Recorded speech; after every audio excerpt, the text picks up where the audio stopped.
ഈശോയിലോട്ട് നമ്മൾ കംപ്ലീറ്റ്ലി അങ്ങ് ട്രസ്റ്റ് ചെയ്ത് കണ്ണും പൂട്ടി കർത്താവിനെ വിശ്വസിക്കുന്നുണ്ടോ എന്നൊക്കെ ചോദിച്ചാൽ ഡിപ്പെൻസ് അല്ലേ. നമുക്ക് ഓരോരുത്തർക്കും ഓരോ ലെവലിലായിരിക്കും. നമ്മൾ വിചാരിക്കുകയാണ് നമ്മൾ ഇത്രയും പ്രാർത്ഥിക്കുന്നുണ്ടല്ലോ, നമ്മൾ ഇത്രയും ദിവസം പള്ളിയിലൊക്കെ പോകുന്നുണ്ടല്ലോ, വചനം വായിക്കുന്നുണ്ടല്ലോ, വിശ്വാസം പ്രഖ്യാപിക്കുന്നുണ്ടല്ലോ, ഒരു കാലെടുത്ത് വെച്ചു, ശരിയാണ്.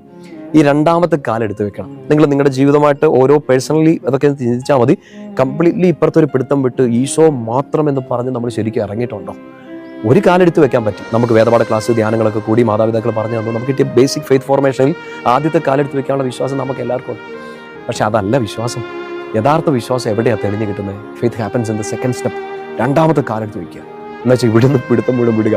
ഇവിടെ ഒരു പിടുത്തമില്ല, മാതാപിതാക്കളില്ല, മക്കളില്ല, പ്രിയപ്പെട്ടവരില്ല, ആശ്രയിച്ച് നിന്ന് ഒന്നുമില്ല, നമുക്ക് ഫൗണ്ടേഷനായിട്ട് നിന്ന് പിടിച്ചു നിൽക്കാനുള്ള ഒരു കച്ചിത്തുരുമ്പുമില്ല.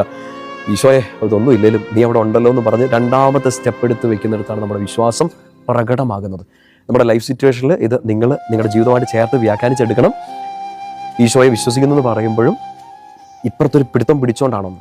മനുഷ്യരിൽ ആശ്രയിച്ചാൽ അത് കെണിയാകുമെന്ന് വചനം നമ്മളോട് പറയുന്നുണ്ട്. ജെറമ്യാ പ്രവാചകന്റെ പുസ്തകത്തിൽ 17-ാമത്തെ അധ്യായത്തിൽ. നമുക്ക് മനുഷ്യർ വേണ്ട, സാഹചര്യങ്ങൾ വേണ്ടാന്നൊന്നുമല്ല.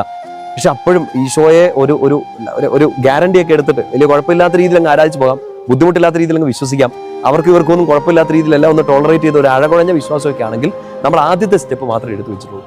ആദ്യത്തെ സ്റ്റെപ്പിൽ ഈ ആരാധന നടക്കുന്നുണ്ട്, പ്രാർത്ഥന നടക്കുന്നുണ്ട്, പള്ളിപ്പോക്ക് നടക്കുന്നുണ്ട്, വചനവായന, വചന എഴുത്ത് എല്ലാം നടക്കുന്നുണ്ട്. സെക്കൻഡ് സ്റ്റെപ്പ് ഈശോയെ മാത്രം നോക്കിക്കൊണ്ടുള്ള ജീവിതമാണ്. നമ്മൾ പലർക്കും ഇപ്പം ഇത് കേട്ടുകൊണ്ടിരിക്കുന്ന ഒത്തിരി പേർക്കും അത് സാധിച്ചിട്ടുണ്ടെന്ന് ഞാൻ ഉറപ്പായിട്ടും വിശ്വസിക്കുകയാണ്. നമുക്കില്ലെങ്കിൽ അതിനുള്ള ഒരു പവർ കിട്ടാൻ വേണ്ടി നമുക്ക് പരസ്പരം പ്രാർത്ഥിക്കുക കൂടെ ചെയ്യണം.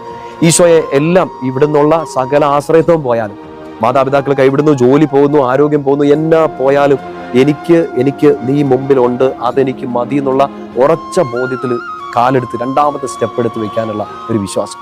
ആ വിശ്വാസം നിറയാൻ വേണ്ടിയിട്ട് വേണം നമ്മൾ പ്രാർത്ഥിക്കാൻ.